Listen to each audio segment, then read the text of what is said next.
The evening of February 24th, 1978, started like any other for the five young men from Yuba County. They were in good spirits as they piled into Ted Wyher's 1969 Mercury Montego, heading to Chico for a college basketball game between UC Chico and their rival, California State University, Sacramento. The group, Ted Wyer, Jack Madruga, Bill Sterling, Jack Hewitt, and Gary Mathias, were all friends, connected by their shared experiences as men with mild intellectual or psychiatric disabilities. Despite their challenges, they were sociable, well-liked in their community, and enjoyed outings like this one. The game itself was uneventful, a typical college matchup in a packed gymnasium filled with cheering fans. The five friends watched the game, blending into the crowd, nothing about their behavior suggesting anything unusual. When the final buzzer sounded around 9:30 p.m., they left the arena, chatting and laughing as they made their way back to the car. Before heading home, they stopped at a nearby convenience store where witnesses later recalled seeing them purchase snacks, soda, chips, maybe some candy. It was the kind of small, ordinary detail that would later take on greater significance, the last confirmed sighting of them before everything went wrong.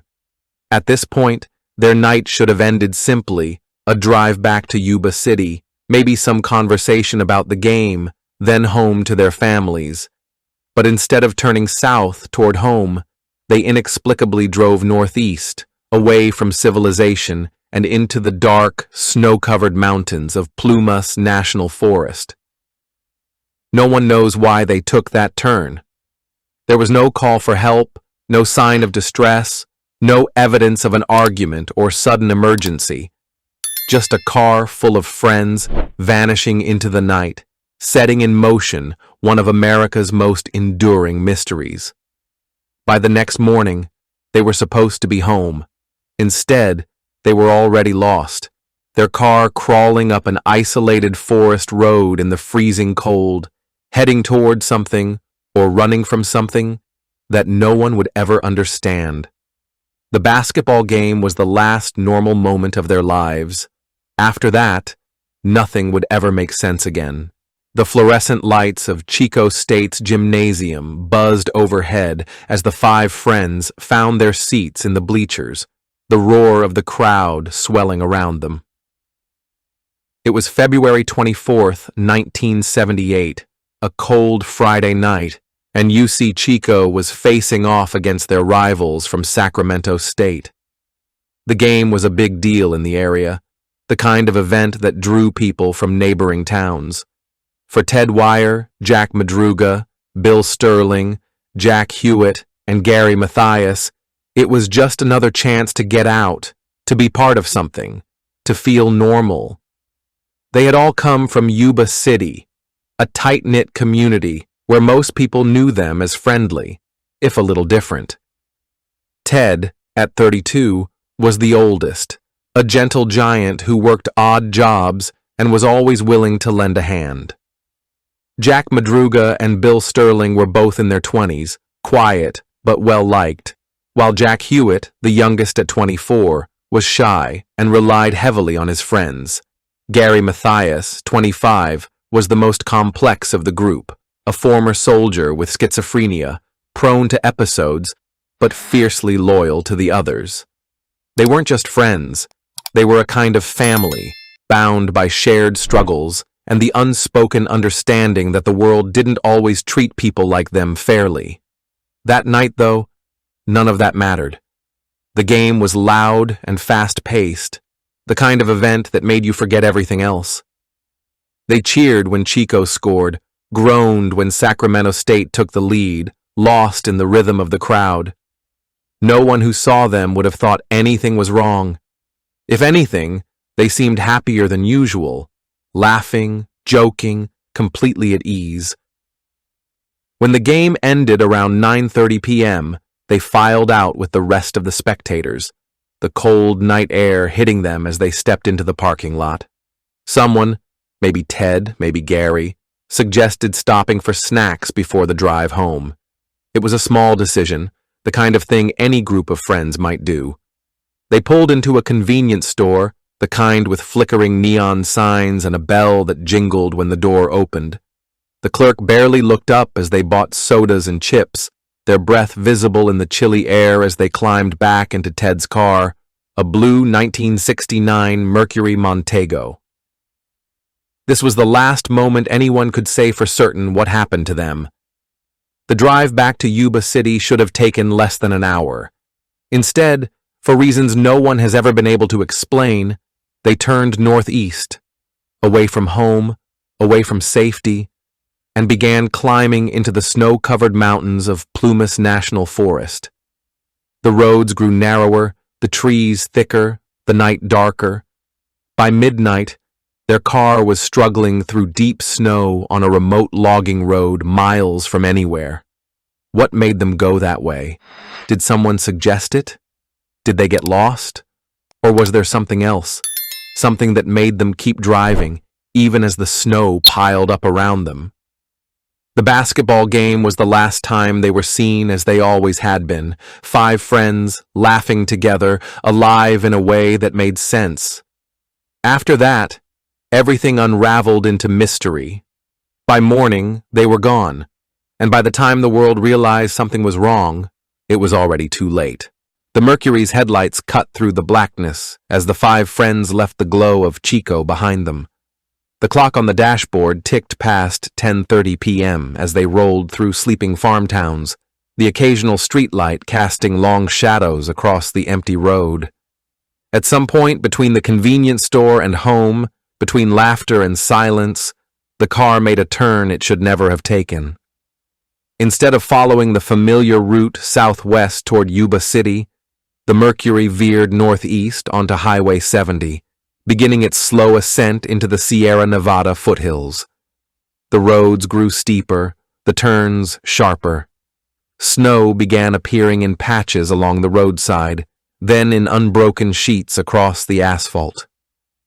Inside the car, the mood must have changed, the easy laughter of the basketball game giving way to nervous chatter, then to a tense silence as the windows fogged with their breath and the tires struggled for traction. By 11:30 p.m., they'd reached the tiny hamlet of La Porte, the last outpost of civilization before the wilderness swallowed the road whole. Here, the highway became Forest Route 2 N06, a narrow logging track that wound up into the mountains. A passing motorist would later recall seeing their car laboring through the snow near the Rackerby Lookout, its taillights glowing red as it crawled upward at a walking pace. The witness thought nothing of it, just another car out too late in bad weather. Somewhere beyond that point, the Mercury finally gave up. The snow became too deep. The wheels spun uselessly, and the heavy sedan came to rest at a slight angle across the road, its interior light casting a sickly yellow glow on the frost-rimmed windows. The keys were gone, pulled from the ignition and pocketed in haste or confusion. Outside, the temperature plunged toward 20 degrees as the men debated what to do in voices too low for the pines to overhear. The car itself held everything they needed to survive the night: a full tank of gas, a working battery, warm clothes. Yet one by one, they stepped out into that killing cold, leaving doors ajar behind them as they trudged away from the only shelter for miles. Their footprints in the snow told a fractured story, some heading uphill, some down, all eventually disappearing into the tree line. No broken glass, no blood, no signs of struggle, just 5 pairs of footprints leading away from a perfectly good car into the frozen wilderness, as if something unseen had called them forth. The Mercury would sit there for weeks, snow piling around its wheels, its dome light slowly dimming as the battery drained, a beacon with no one left to see it. What compelled them to abandon safety? What did they think lay ahead in that darkness? The mountains keep their secrets well, and the last truth died with the men who walked away from that car into the longest night of their lives. The Mercury Montego's heater fought valiantly against the creeping cold as the five friends left the warm glow of Chico's streetlights behind. The dashboard clock read 10:47 p.m. when they passed through Oroville, the last major town before the wilderness. Here, the road forked, left toward home and safety, right toward the looming Sierra Nevadas. Somewhere in that dimly lit cabin, a decision was made. The steering wheel turned right. As the car began its ascent into the foothills, the changes came gradually at first. The yellow dividing line of Highway 70 narrowed. Farmhouse porch lights became fewer and farther between. Then the snow appeared. Not just roadside remnants from previous storms, but fresh powder that swirled across the blacktop in spectral eddies. The Mercury's tires, never meant for mountain winters, began to slip on the icy patches between exposed asphalt. Inside the car, the atmosphere must have shifted. Gary Mathias, the most experienced driver among them, might have voiced concern about the worsening conditions. Ted Wire, ever the optimist, perhaps suggested they'd find a place to turn around soon. The younger Jacks in the back seat may have grown quiet, watching the snowflakes multiply in the headlight beams. Bill Sterling, always the most pragmatic, likely checked his watch repeatedly as the temperature gauge dropped. Near Jarbo Gap, the road became treacherous. Snowdrifts reached halfway up the tire wells. The Mercury's undercarriage scraped against built-up ice with a sound like fingernails on a chalkboard. Still, they pressed forward, whether out of stubbornness, disorientation, or some growing sense of urgency, no one will ever know. At approximately 11:20 p.m., near the Rackerby Lookout, their progress became impossible. The snow reached the bumper in places, the wheels spinning helplessly. The engine whined as Ted, or was it Gary, tried rocking the car free. The interior filled with the acrid smell of burning transmission fluid. Then silence, save for the ticking of cooling metal and the whisper of falling snow. The cold became a living thing in those moments after the car stopped.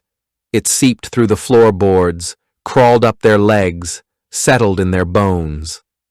They had warm clothes, jackets, gloves, boots, but nothing meant for an overnight mountain blizzard.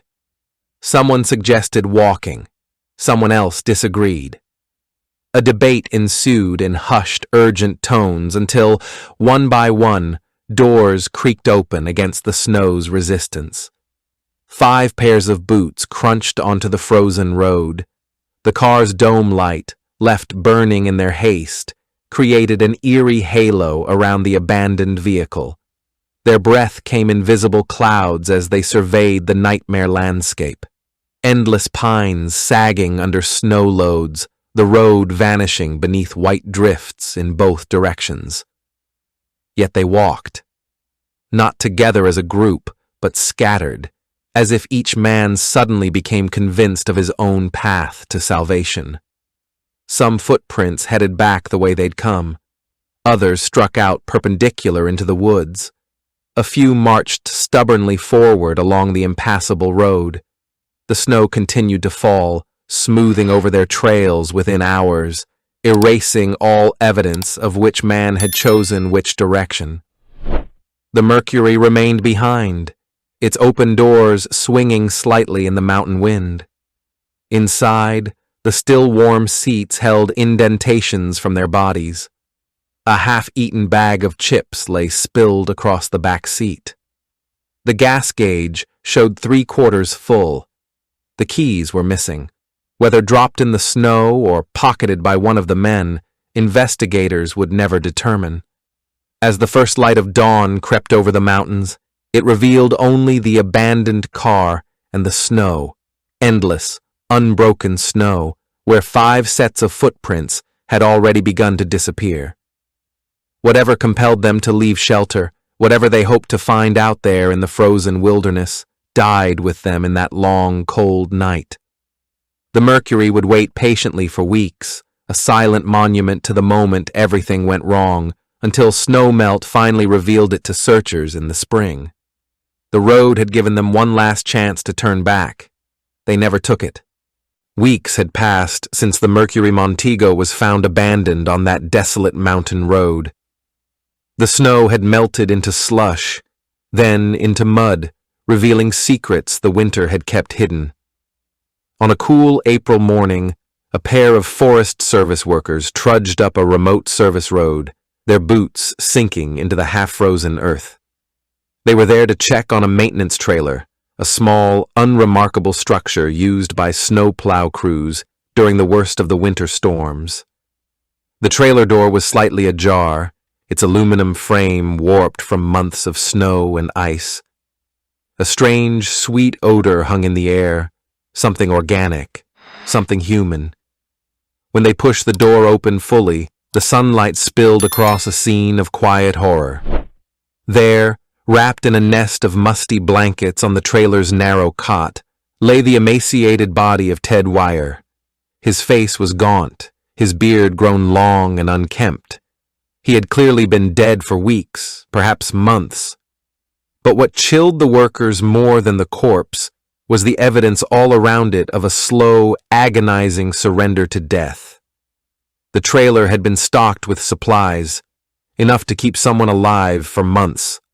Canned goods lined the shelves, their pop-top lids still sealed.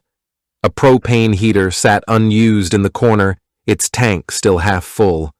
A working flashlight rested on the table beside unopened packs of batteries. And most haunting of all, 4 pairs of men's shoes were arranged neatly by the door, as if waiting for their owners to return. Ted had survived here, alone, for as long as 13 weeks after his friends disappeared. The coroner would later determine he had died of starvation and exposure, a death made incomprehensible by the abundance around him. He had food, he had warmth, he had shelter, and yet he had simply stopped trying. Where were the others during those long weeks? Had they left Ted here, promising to return with help? Had they succumbed to the elements while searching for civilization? Or had something more sinister occurred? Some unspoken agreement between friends that this was where their journey would end. The trailer's guest book contained one final cryptic clue. The last entry, dated months before the men disappeared, had been torn out. Only a single scrap remained, caught in the binding. On it, in shaky handwriting, were 2 words. By the time investigators arrived, the wind was howling through the trailer's broken windows, carrying with it the ghosts of 5 men who walked into the mountains and never walked out. The shelter had been their last hope. In the end, it became their mausoleum. The trailer stood silent in its clearing, a tin can of secrets waiting to be opened. Snowmelt dripped from its rusted roof like a slow-moving clock counting down to discovery. When the Forest Service workers finally breached that aluminum door, they didn't just find a corpse.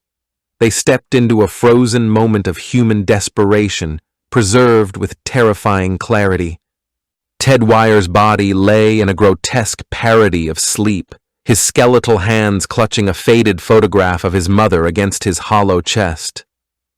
The coroner would later note the skin stretched tight over his ribs, the way his lips had pulled back from his teeth in what looked like a final, silent scream. But what truly disturbed investigators wasn't the body itself. It was the life that had clearly pulsed in this metal box long after the world had given up the 5 men for dead. The shelves told their own story. Cans of pork and beans stood in perfect rows, their labels bleached by sunlight filtering through filthy windows. A single can opener lay nearby, its blade shiny from use, but only on the first few cans. Then nothing. As if the act of feeding himself had become too difficult to sustain. The propane heater crouched in the corner like a sleeping animal, its dial still set to off. Investigators would test it later. One twist of the knob and warmth would have flooded the space within minutes. A stack of neatly folded blankets sat untouched beside it. Most haunting were the personal effects scattered about like artifacts in a museum exhibit. A deck of cards laid out for a game that never continued. 4 pairs of shoes arranged by height near the door, as if their owners might return any moment to claim them. And on the small fold-down table, a calendar with dates crossed off meticulously until February 28th. Then nothing. The trailer's guest book lay open to the last intact page. Above where the final entry had been torn out, someone, maybe Ted, maybe another, had drawn a shaky circle around a date 3 days after their disappearance. In the margin were the words, "Full Moon," underlined twice. Forensic analysis would later reveal that Ted hadn't died quickly. His body showed signs of movement in those final weeks, a path worn in the floorboards between cot and window, fingernail marks on the sill where he'd apparently stood to look outside. Waiting. Always waiting. Outside, the spring thaw revealed more horrors. Scattered in the woods around the trailer were the remains of the others, some mere skeletons picked clean by scavengers, others eerily preserved in icy hollows, all facing away from the shelter, all seemingly trying to escape something. The propane tank's gauge would haunt investigators most of all. It showed enough fuel to last until May. Ted could have been warm the whole time. He could have survived until rescue came.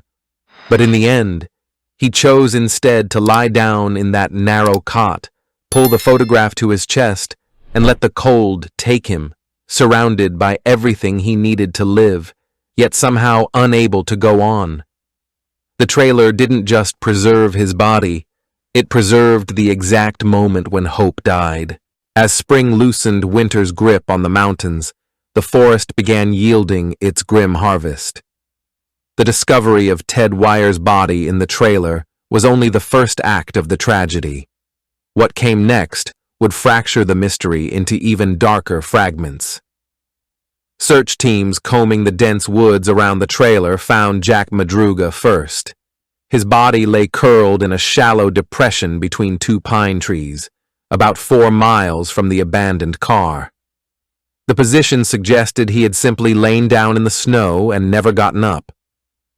Time and scavengers had reduced him mostly to bones, but the remnants of his clothing, a flannel shirt still buttoned at the wrists, boots laced tight, hinted at a man who had methodically prepared for a journey he would never complete. Bill Sterling was next, found farther down the mountain slope in a creek bed. His remains told a different story, one of desperate movement. His shoes were missing, his socks worn through to reveal frost-bitten flesh on his feet.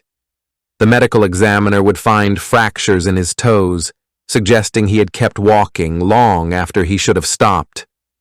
Most chilling was the way his arms were positioned, stretched forward as if reaching for something just beyond his grasp when death finally took him.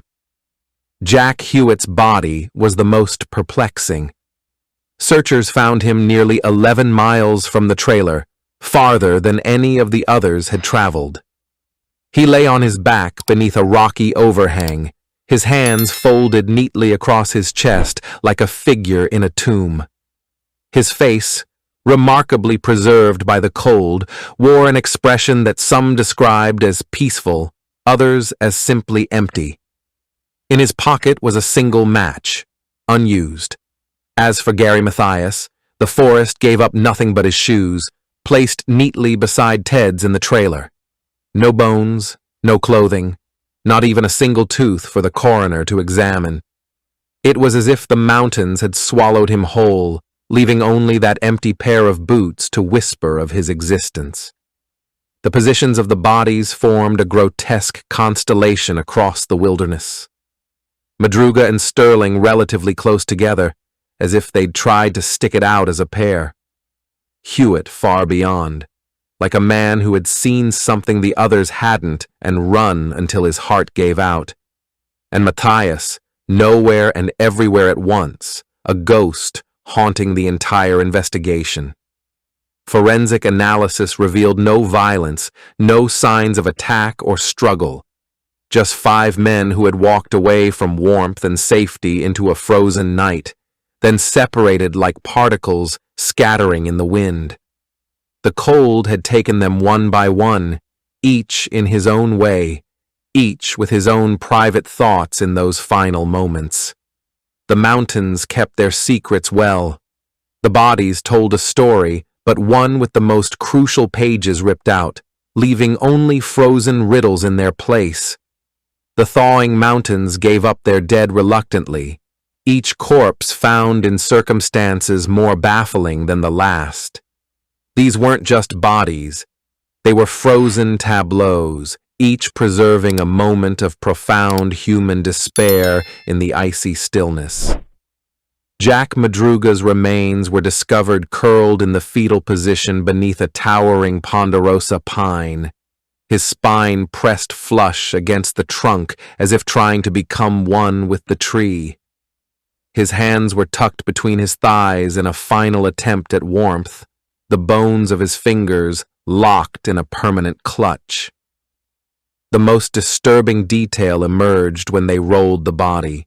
Beneath him lay a perfect body-shaped depression in the snow, where he must have lain for days before dying, the ice crystals preserving every wrinkle of his clothing like a fossil in amber. Bill Sterling's corpse told a story of agonized determination. Found nearly 7 miles downslope in a dry creek bed, his remains showed evidence of crawling, the knees of his pants worn through, fingernails torn down to the quick from clawing at frozen earth. The medical examiner would discover something inexplicable. Despite sub-zero temperatures, Sterling had removed his gloves at some point. His bare hands were frozen around a pine cone, its scales pried back, as if he'd been trying to harvest the seeds inside. Jack Hewitt's body was the most pristine, and therefore the most unsettling. Discovered in a natural stone alcove that formed a sort of cave, his remains appeared almost staged. His glasses sat perfectly balanced on his nose. His wallet lay open beside him, family photos arranged in a neat semicircle. Most haunting was the collection of smooth river stones stacked beside his head, 11 in total, each carefully placed as if counting down to something.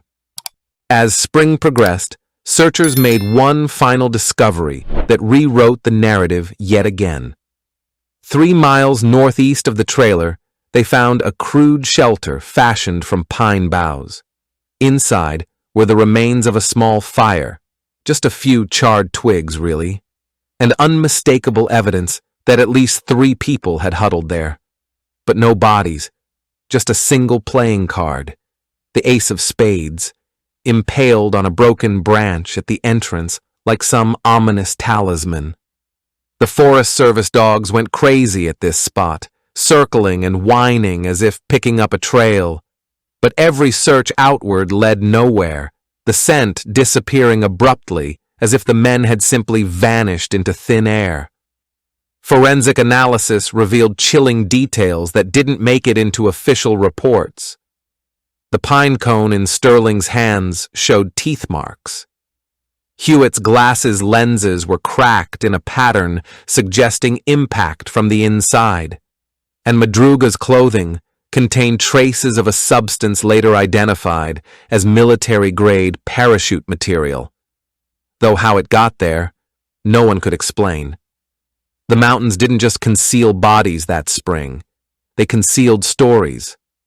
Stories written in frozen flesh and broken pine needles, in strange arrangements of personal effects and impossible forensic anomalies. Each corpse was a sentence in a narrative no living person could comprehend, their final moments preserved like insects in the amber of perpetual winter. and always. The unshakable feeling that these weren't just victims of exposure, but of something far more profound. Something that had called them out into that frozen wilderness, then watched as they each met their end in ways as unique as their fingerprints. The most terrifying question lingered long after the bodies were buried. In those final moments, when the cold had seeped into their bones and death's hand was on their shoulders, what had they seen staring back at them from the darkness between the trees? The investigation into the Yuba County Five's disappearance turned up more questions than answers, each clue a piece of a puzzle that refused to fit together. The evidence didn't just defy explanation, it seemed to mock logic itself, leaving investigators staring at their notes with growing unease. The car was the first enigma. Found perfectly operational with 3/4 of a tank of gas, its battery still strong enough to power the dome light for weeks after abandonment. Yet the men had fled into a snowstorm rather than stay with their only source of warmth and shelter. Even more perplexing, footprints showed they hadn't all left at once. Some tracks led away immediately after the car got stuck, while others suggested someone had remained behind for hours before finally venturing into the cold. Inside the trailer, the untouched survival supplies formed a haunting still life. Cans of food required only the turn of a pull tab opener, no strenuous effort needed. The propane heater could have kept the space at 70 degrees for months. Yet Ted Wire had starved to death, surrounded by enough provisions to feed all 5 men. His autopsy revealed another disturbing detail. His stomach contained only trace amounts of food, suggesting he'd eaten just enough to prolong his suffering before giving up entirely. The shoes. That detail kept investigators awake at night. 4 pairs arranged neatly by the trailer door, as if their owners had stepped out briefly and meant to return. But Gary Mathias's medication, critical antipsychotics that would have caused severe withdrawal if missed, remained untouched in the abandoned car. Why take the time to remove shoes, but leave behind life-saving medicine? Then there were the bodies themselves, each telling a different story of those final hours. Jack Madruga's peaceful fetal position contrasted sharply with Bill Sterling's agonized crawl. Jack Hewitt's carefully arranged personal effects looked more like a shrine than the acts of a freezing man. And the playing card found at the makeshift shelter, the ace of spades, often called the death card, stabbed into a branch as if placed there deliberately. The timeline made no sense. Ted had survived nearly 3 months in the trailer while the others died within days. Why hadn't he used the food?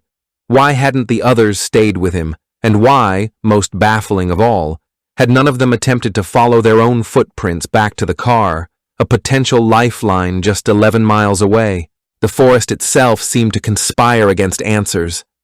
Snowfall had erased crucial evidence. Animals had scattered bones. Time had degraded memories of the few witnesses who'd seen the men that night. What remained was a collection of impossibilities.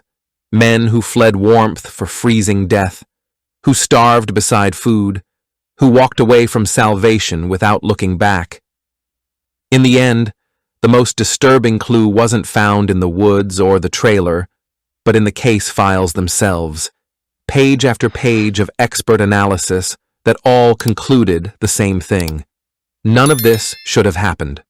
The men had every means to survive, every opportunity to be found, every reason to live. Yet they had chosen, in ways large and small, to do none of these things. As if something out there in those frozen woods had convinced 5 rational men that death wasn't to be feared, but welcomed. The deeper investigators dug into the Yuba County Five case, the more the wilderness seemed to whisper terrible secrets through the evidence. Each new discovery didn't just fail to solve the mystery, it peeled back another layer of the inexplicable, revealing contradictions that defied every law of survival psychology. The Mercury Montego sat frozen in time, its doors slightly ajar like a mouth mid-sentence. Inside, investigators found a surreal time capsule, a half-eaten bag of Doritos spilled across the back seat, the orange powder staining the upholstery with unnatural brightness against the muted winter landscape. The snack food's preservation was uncanny. The cold had kept it perfectly fresh for months, as if the car had been abandoned yesterday rather than in February. Then, there were the maps.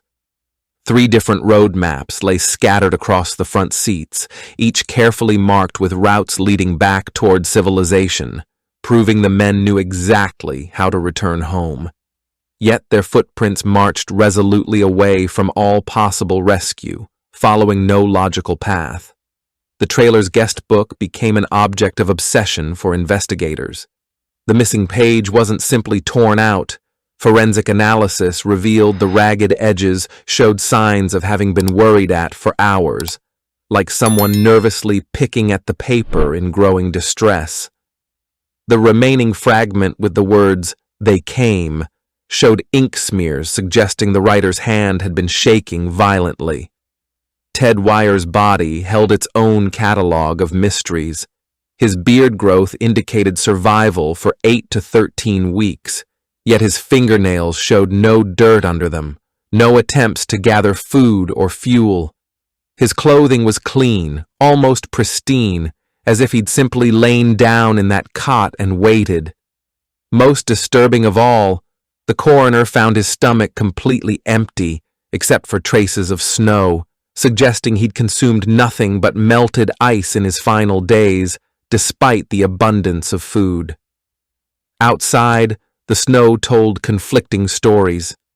Some footprints showed normal stride patterns, others appeared erratic, with one set of prints suddenly veering off at a 90-degree angle for no apparent reason. In several places, searchers found perfect circles of melted snow, as if someone had stood motionless in one spot for hours, letting body heat sink through boots into the frozen ground beneath. The playing card at the makeshift shelter wasn't just any ace of spades. Examination showed it came from a Vietnam-era military issue deck, the kind Gary Mathias might have known from his service. The card had been stabbed into the branch with such force that the wood had splintered around it, yet showed no fingerprints. Only faint traces of a waxy substance no lab could identify. Time itself seemed distorted in the evidence. The wristwatches found on 3 of the bodies had all stopped, but at wildly different times. One at 3:18 a.m., another at 7:42 a.m., the third at 11:03 p.m., despite all being exposed to the same freezing conditions that should have killed their batteries simultaneously. Perhaps most chilling was what wasn't found. No suicide notes, no signs of argument or struggle, no evidence of animal attacks or medical emergencies, just 5 ordinary men who had, at some point between the basketball game and the mountains, quietly surrendered to death with the eerie compliance of sleepwalkers. The forest had preserved not a crime scene, but a carefully arranged collection of impossibilities, each clue meticulously placed to lead investigators in circles, like some cosmic joke played at humanity's expense. The only certainty was that whatever truly happened to the Yuba County Five out there in the snow, the full story died with them, leaving behind only these carefully crafted fragments of the inexplicable, a jigsaw puzzle with the most important pieces missing. Thanks for watching. If you enjoyed this video, hit that like button, subscribe, and ring the bell for more. Let me know your thoughts in the comments. I'd love to hear from you. See you in the next one. Bye for now.